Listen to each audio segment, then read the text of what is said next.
Good morning, everybody. Well, I'm going to take the time to talk about grief this morning. Well, I think it's grief more so than closure, but we're going to talk about this because I've had a very strong conversation this morning with a particular client on a matter to do with where they're openly grieving. This is not about somebody that has passed over.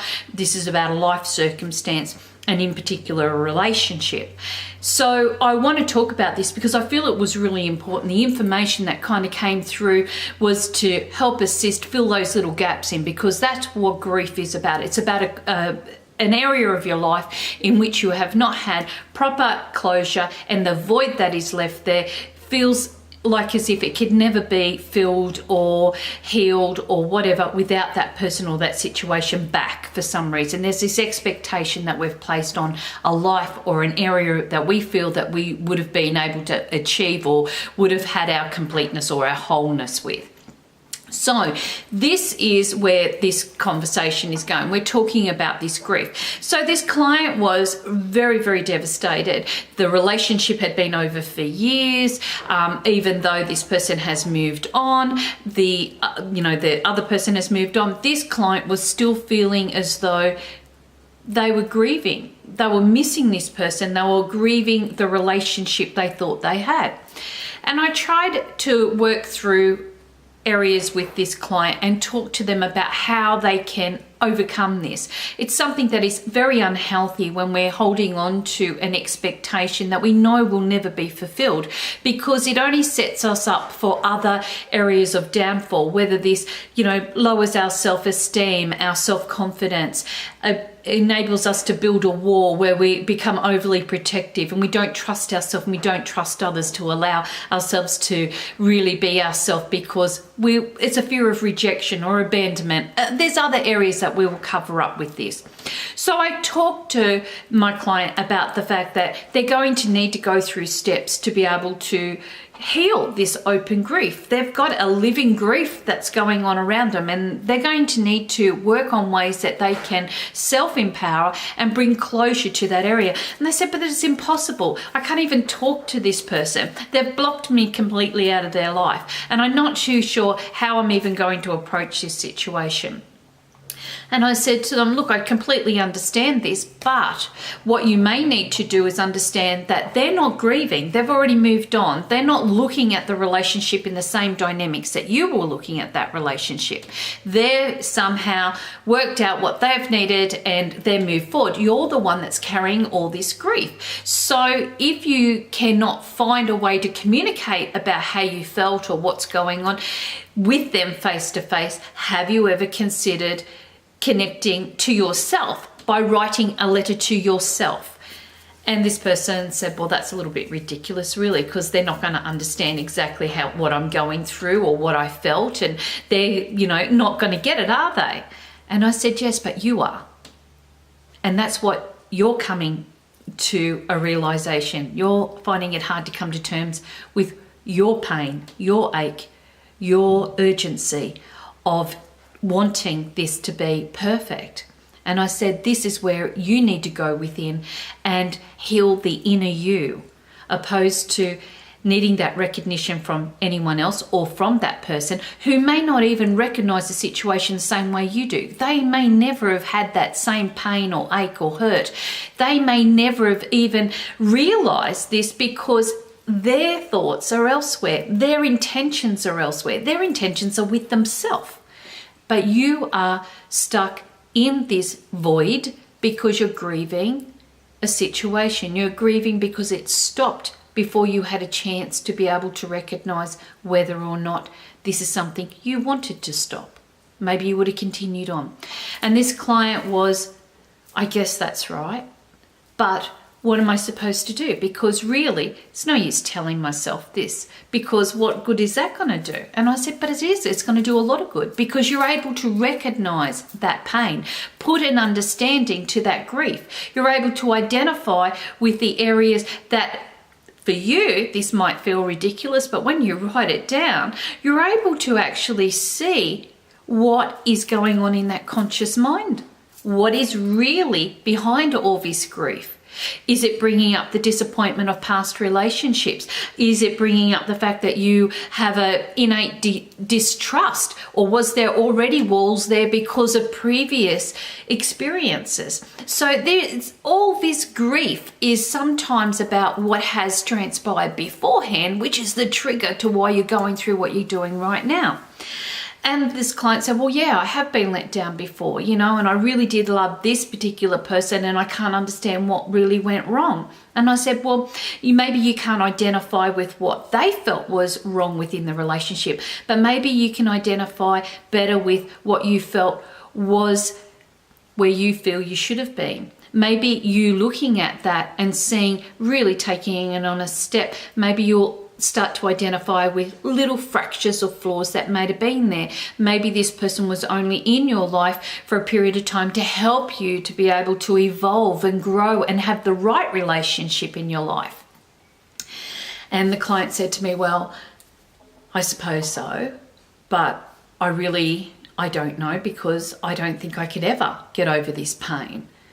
And I said, but that's how it is. We always feel that way. We feel that that's the worst thing that could ever happen and there's nothing that can fix this. It's not like you can just go down and buy a new outfit, okay, and that void is there. But this is your chance to heal from the inside out. This is your chance to write things down and talk as if you were talking to this person and have a cry and have that release. But also let it go. Bring closure to it. Give yourself permission to let go.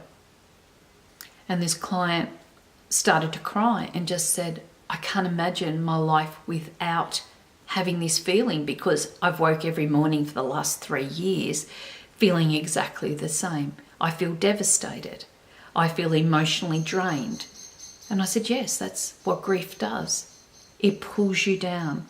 It makes you feel as though you don't have the energy. You start feeling negative or pessimistic. You start feeling like you want to isolate yourself from people and situations around you, because you feel as though no one can ever understand that void that's sitting in there. But you have a chance. You have a chance now for you to understand that void, to understand what it is that you can do to fill that void, because it has to come from you first. So long story short, obviously this particular client is going to be working on those areas with steps. It does take steps. It's not going to, write that letter and, oh my goodness, yes, it's done. No, there's going to be little days and big moments and small memories and this and that, which will happen, which will bring up that grief again. But not as heavy, because this is something that she or this particular client is carrying with them. And in doing that, they haven't given themselves a chance to unpack that baggage of grief and sort through it. Is it really over that relationship? Or was it over something else? But that relationship was just the start of everything becoming this big mound of grief. So this enables this particular client to be able to go through and to really identify with this. And in doing that, like I said, day by day, step by step, patience is the key.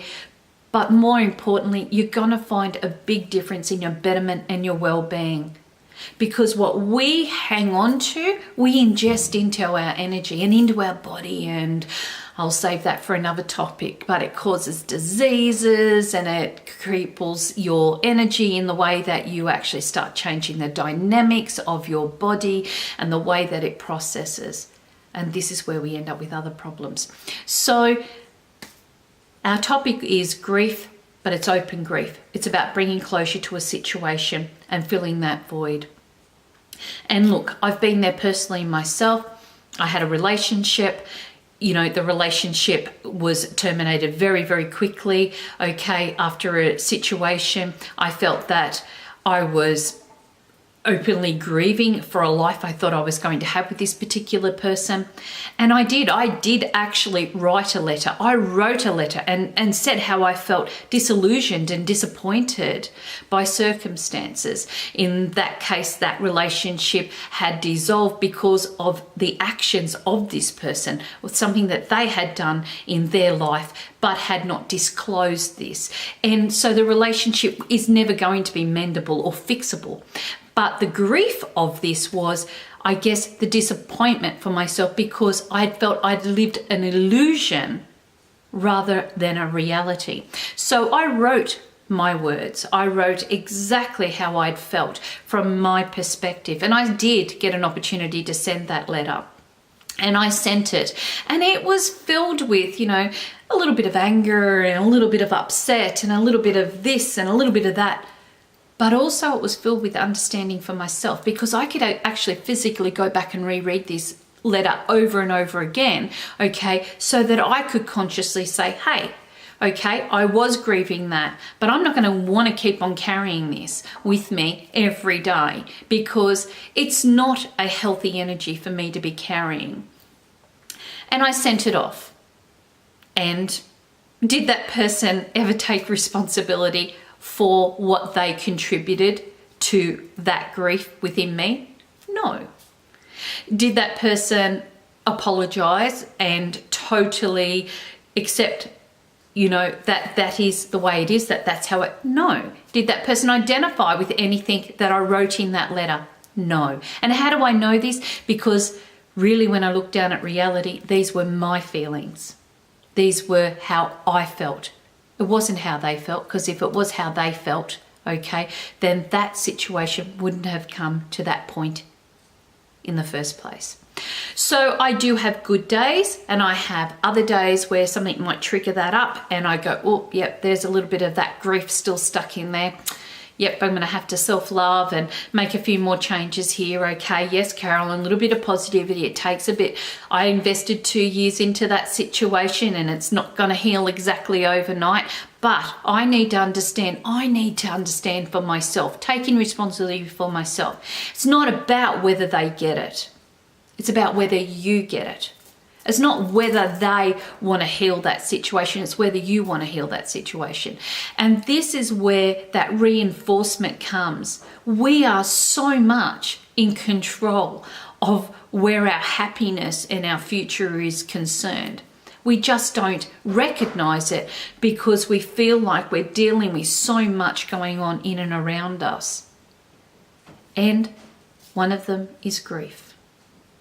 So I'm hoping that something that I might have shared today may help you if you're struggling through a situation or a circumstance.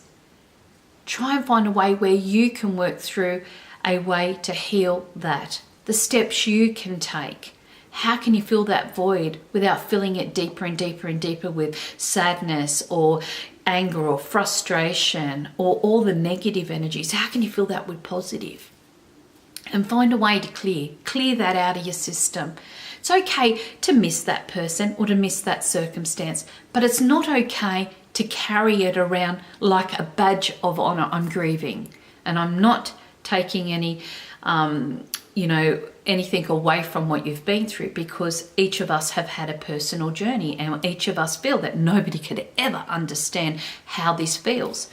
And that is the truth, because we all will perceive it in our own way. But take away the expectation that the other person will see your point of view or feel sorry or remorseful or, apologetic, because they may not and they may never.